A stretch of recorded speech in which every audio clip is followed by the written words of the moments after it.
Okay, hi everyone, good evening. Am I audible? आवाज़ आ रहा है मेरा? Yes sir. Yes, sir. Screen visible है? Yes sir. ओके। तो ये क्लास का मैं फर्स्ट पार्ट अभी रिकॉर्ड करूँगा यूट्यूब ऑडियंस के लिए। तो एक्चुअली क्या हुआ मैं बता देता हूँ। एक स्टूडेंट ने अपना मार्कशीट भेजा, मतलब सॉरी आंसर शीट भेजा। जो भी नाम वगैरह है या डिटेल्स है मैं उसको हाइड कर रहा हूँ, नाम तो होता ही नहीं है पेपर में। और बाकी जो भी नंबर कोड वगैरह थे सब मैंने हटा दिया है। तो ताकि हमें उस सब चीज़ पे फोकस ना करके इस चीज़ पे फोकस करें कि पेपर में क्वेश्चन कैसा आता है और हम कहाँ पे गलती करते हैं, कंपार्टमेंट स्टूडेंट कैसे क्या लिखता है, उन सब चीज़ों को फोकस करेंगे। ठीक है। तो यहाँ पे सामने पेपर दिख रहा है।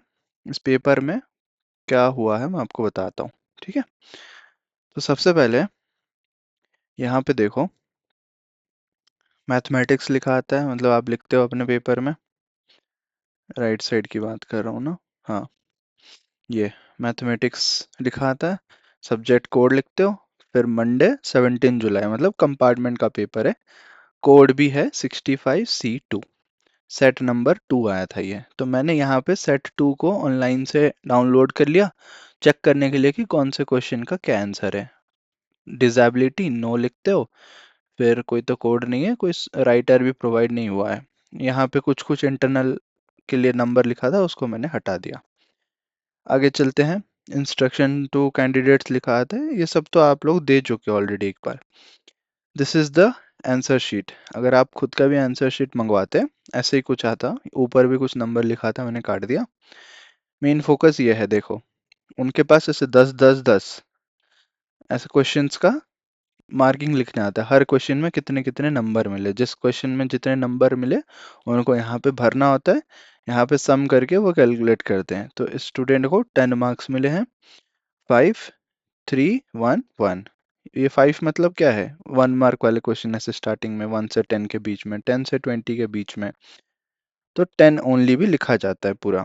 ये लिखा होने के बाद ब्लैंक पेज भी स्कैन होता है एज इट इज। उसके बाद पेपर इवैल्यूएशन। तो एक स्टूडेंट ने एक चीज सही करा है कि सेक्शन वाइज अच्छे से लिखा है। ठीक है, एक सेक्शन के सारे चीज। बट गलती कहाँ पे किया है वो आप लोग आइडेंटिफाई करोगे।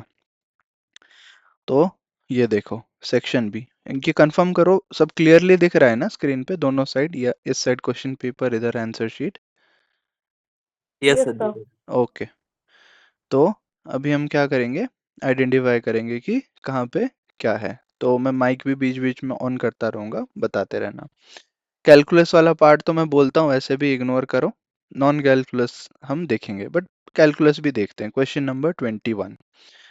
तो क्वेश्चन नंबर भी इस लाइन के इधर लिखा हुआ है, ये सही है, और ऊपर सेक्शन भी लिखा हुआ है, वो भी सही है। तो गलती कहाँ पे है? ठीक है। क्वेश्चन 21 पे हम पहुंच गए, इंग्लिश वर्जन।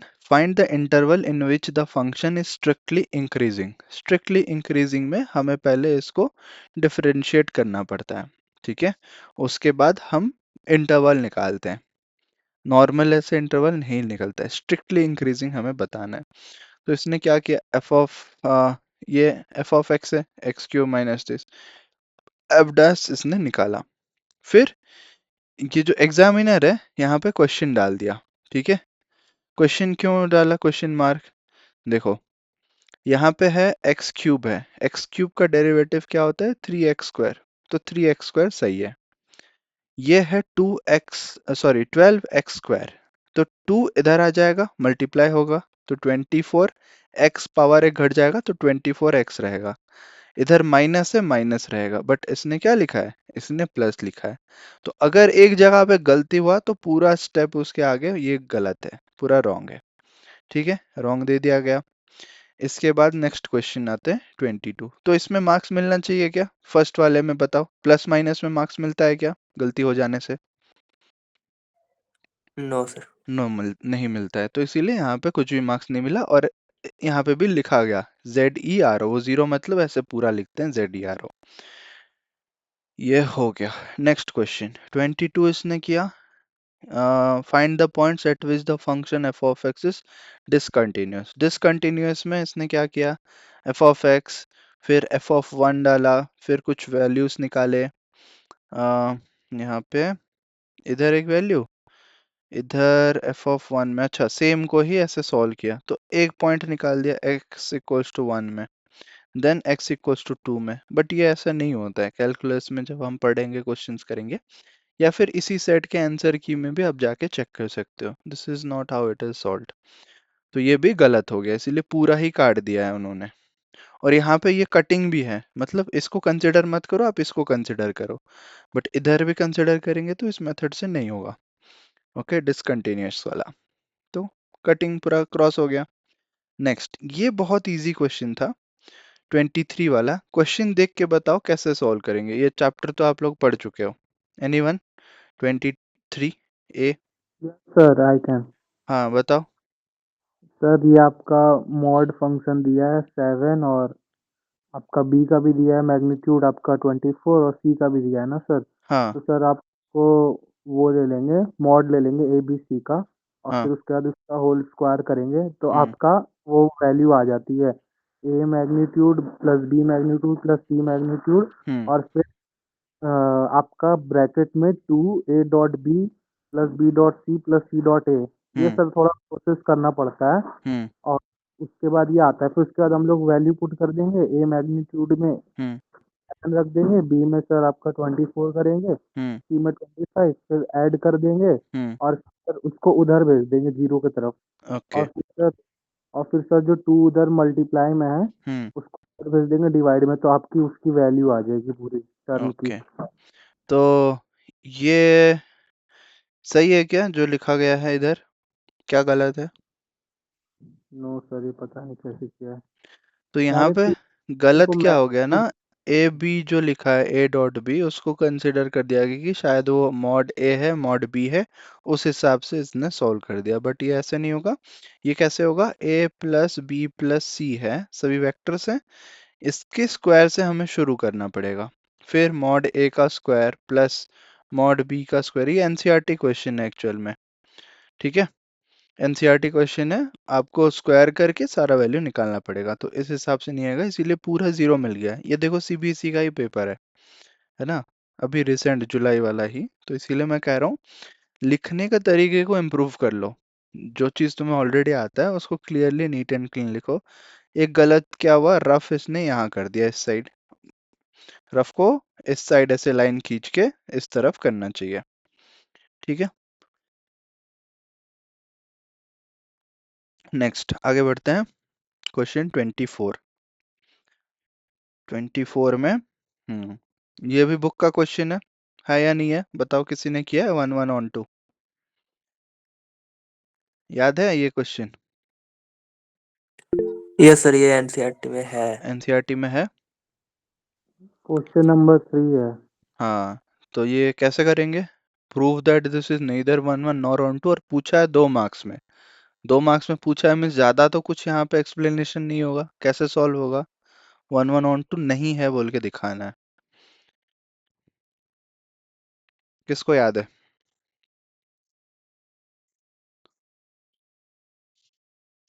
एनीवन? तस्नीम नहीं है क्या, चली गई? नंदिनी नहीं है। बताओ। ये फॉल्स एग्जाम्पल दे के हम करेंगे, गलत एग्जाम्पल, जिस केस में रॉन्ग हो रहा होगा।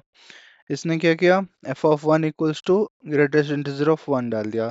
बट ये इस तरीके से नहीं होगा, F of X equals to F of Y करके हम सॉल्व नहीं करेंगे।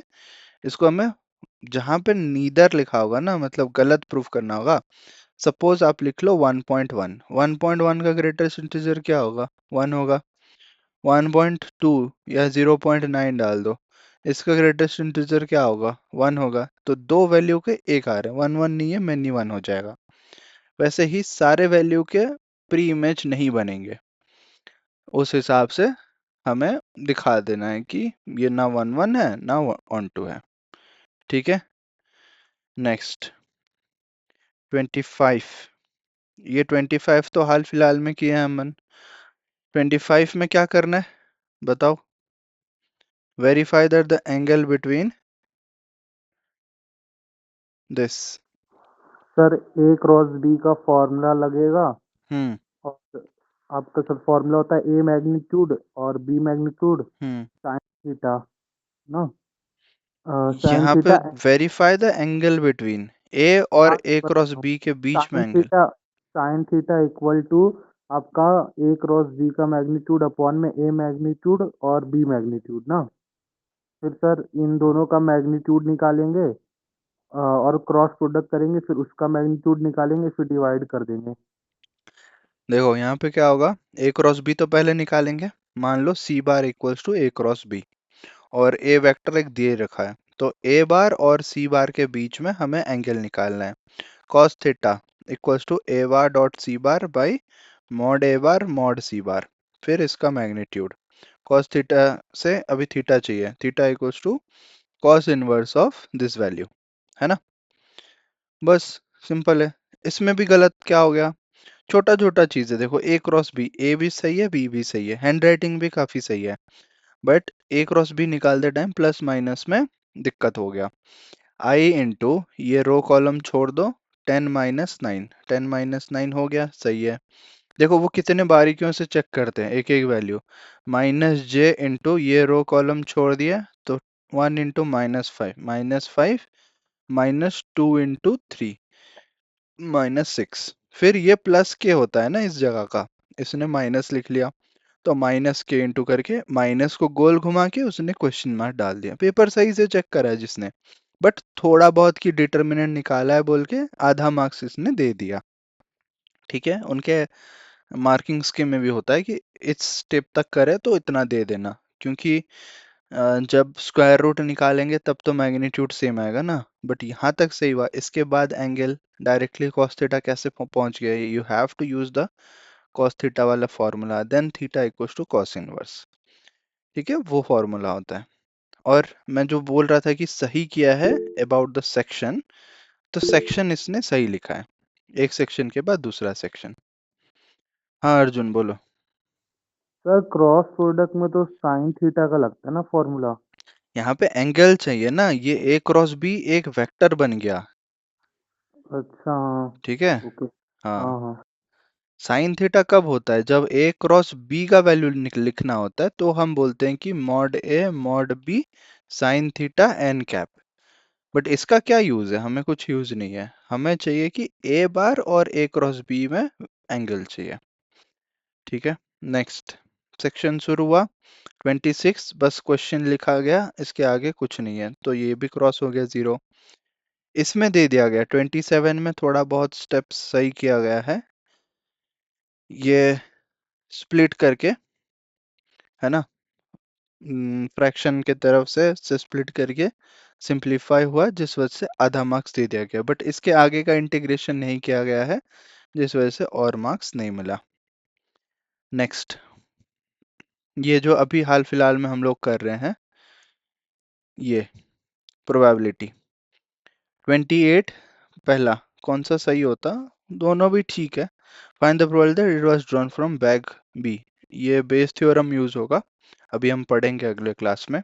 Out of two bags, bag A contains 2 white and 3 red balls, and bag B contains 4 white and 5 red balls. One ball is drawn at random from one of the bags until it is found to be red. तो यहाँ पे ऐसे लिखते हैं कि bag 1 का निकलने का प्रोबेबिलिटी 1/2, बैग 2 का आने का प्रोबेबिलिटी 1/2। फिर क्या क्या चाहिए हमें, one ball is drawn at random from one of the bags and it is found to be red, तो रेड बॉल फ्रॉम बैग 1। ठीक है, तो इसका प्रोबेबिलिटी कितना होगा, कितने रेड बॉल्स हैं, 3 रेड बॉल्स हैं आउट ऑफ 5 बॉल्स हैं, ऐसे करके हमें लिखना पड़ेगा। यहाँ पे कटिंग वुटिंग कुछ कुछ हुआ है, और 5/9 होना चाहिए, देन कुछ माइनस हुआ, नहीं ऐसे तो बिल्कुल नहीं होगा। इसके लिए बेस थ्योरम यूज होगा, क्या है वो, बेस थ्योरम। ठीक है, नेक्स्ट 29, 29 क्या है, फाइंड द पर्टिकुलर सॉल्यूशन, ये भी पूरा गलत है। Particular solution of the differential equation, ये हमें पहले फॉर्म आइडेंटिफाई करना पड़ता है। dy by dx equals to 29 में कौन सा है? अच्छा, पहले वाला किए हो। Particular solution X Y by X square plus Y square. First derivative direct डाल दिए ना, नहीं होगा ऐसे। पर्टिकुलर, फिर उस पॉइंट में हमें वैल्यू निकालना है। ठीक है, ये वाला भी कैलकुलस का क्वेश्चन है। जब मॉड देता है हमें इंटरवल्स फाइंड आउट करना है कि कहाँ पे पॉजिटिव है कहाँ पे नेगेटिव है। यहाँ पे ये डायरेक्टली मॉड को इग्नोर करके ये वैल्यू निकाल दिया गया है, integration value. Okay, so that's why this is wrong. और 31 सबसे इजी है। 31 because it is LPP question. ये कौन बताएगा कैसा आएगा इसका सॉल्यूशन? बाउंडेड आएगा या अनबाउंडेड आएगा? कितने मार्क्स में पूछा है? 3 मार्क्स में पूछा होगा ये। हाँ, 3 मार्क्स में पूछा है। क्या आएगा, बाउंडेड आएगा अनबाउंडेड आएगा? बताओ।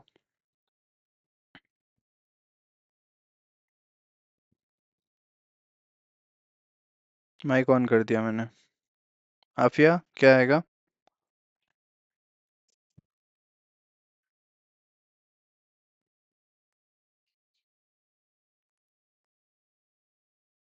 अर्जुन चला गया कहीं। ओके, फिर अनबाउंडेड आएगा क्या?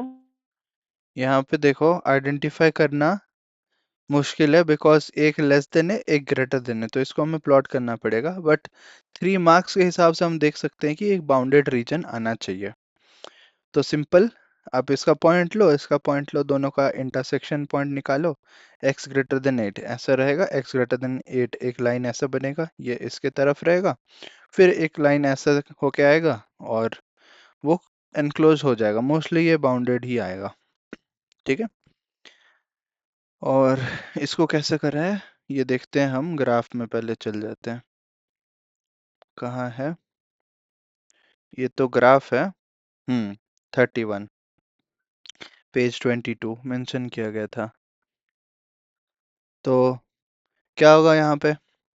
10x प्लस 15y, ये तो सही है। इक्वेशन भी सही से यहाँ तक आ गया। ये, हाँ ये 8 है। चलो, फर्स्ट पॉइंट। ये गलत क्या है ना, ये कैलकुलेशन बहुत कैजुअली इधर उधर कर दिया गया है। So that point is wrong. और एक जगह पे रफ होता है यहाँ पे तो पता चलता है कि हाँ ये रफ किया जा रहा है, वहां से वैल्यू कॉपी कर रहे हैं। गलती हो गया पहले ही पॉइंट में। क्या गलत हुआ यहाँ पे देखो, 3x प्लस 2y। कोई आइडेंटिफाई करो क्या गलत है इसमें, जल्दी से। एनीवन, वर्बली कर सकते हो।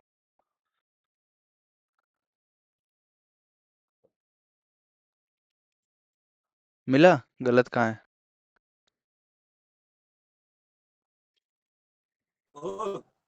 बढ़िया सेकंड हैंड गाड़ी बचल ना पड़े।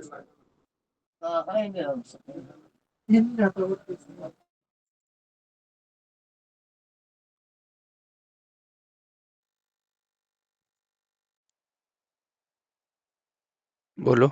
नहीं आ रहा याद? 3x plus 2y equals to 50। x को 0 डालो तो ये हट गया। 2y equals to 50, so y equals to 50/2, 25 आ गया। 0 25। बट नेक्स्ट स्टेप में क्या होगा, y को 0 डालेंगे। y 0 डालेंगे तो ये हट गया। 3x equals to 50। y की वैल्यू गलत है, आफिया मैसेज कर रही है। हाँ बिल्कुल। तो जब ये निकाल रहे हैं ना सेकेंड पॉइंट, यहाँ पे जब y को 0 डालेंगे x का वैल्यू क्या आ जाएगा? 50/3 आना चाहिए। ये 25 यहाँ पे आ गया है। So that's why this is wrong. अगर एक पॉइंट गलत हो गया वो बिना देखे कुछ भी आगे का भी सब काट देगा। ठीक है, यही है कि एलपीपी में थोड़ा वैल्यू कॉन्शियस हमें होना पड़ेगा।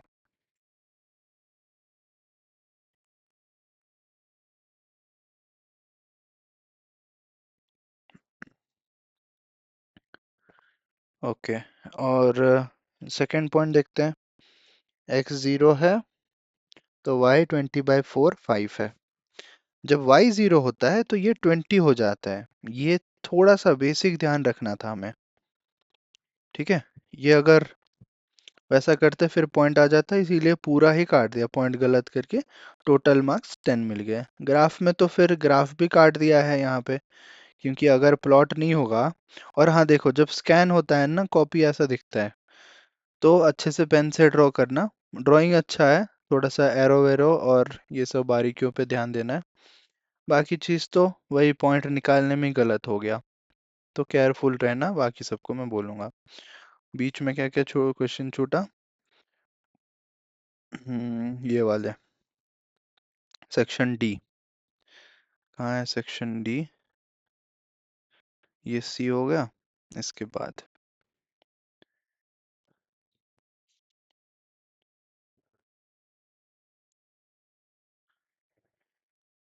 तो सेक्शन डी में क्या है? एक second.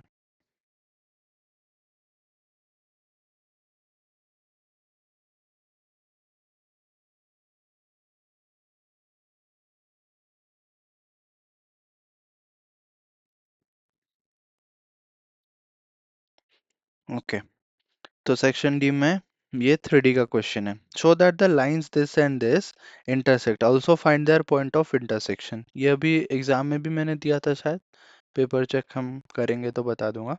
Find the shortest distance between parallel lines, दो थे, 32 को इसने अटेंड किया, ए बार को ये इसको वेक्टर के फॉर्म में कन्वर्ट किया, फिर बी बार को, then R bar equals to A bar plus lambda B bar. ये इंटरसेक्ट के बारे में पूछा है, इंटरसेक्ट के बारे में पूछा है तो क्या होगा? एनीवन कैन आंसर, जिसको याद हो।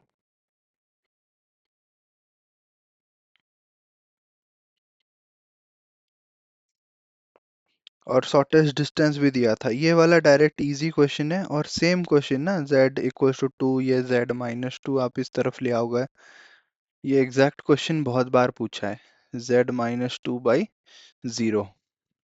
ओके, आप कर सकते थे इसको, कोई बात नहीं, प्रैक्टिस करेंगे तो हो जाएगा। और i प्लस जे प्लस के इसीलिए काट दिया है, i प्लस जे प्लस के क्यों करना है यहाँ पे, है ना, कोई लॉजिक नहीं है उसका। नेक्स्ट, ये बहुत आसान क्वेश्चन है, डायरेक्ट एनसीईआरटी बेस्ड, ये याद है किसी को? इंपॉर्टेंट भी मैंने मार्क करवाया है, exact question, a less than equals to B cube. कौन सा क्वेश्चन है ये एनसीईआरटी का? बुक हम खोलते हैं, एक second, text book, relations and functions, किसी के पेज में पूरा एंड में होता है ये क्वेश्चन। हाँ, ग्रेटेस्ट इंटीजर फंक्शन तो ये वाला है, एग्जैक्ट सेम क्वेश्चन था, नीदर 1 1 नॉर 1 2, क्वेश्चन नंबर 3 1.2 का। नेक्स्ट, और कौन सा अभी देखे, 1 1 ऑन 2, उसके बाद होगा। यहाँ पहुंचे, ये रहा, मिसलेनियस में था क्या?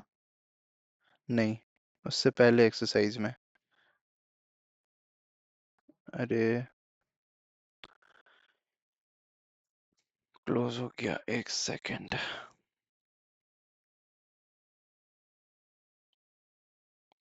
रिलेशंस एंड फंक्शंस,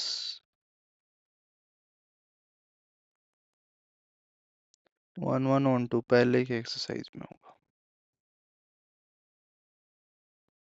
ये लोड हो जाए आराम से, देखो आ गया, a less than equals to B cube.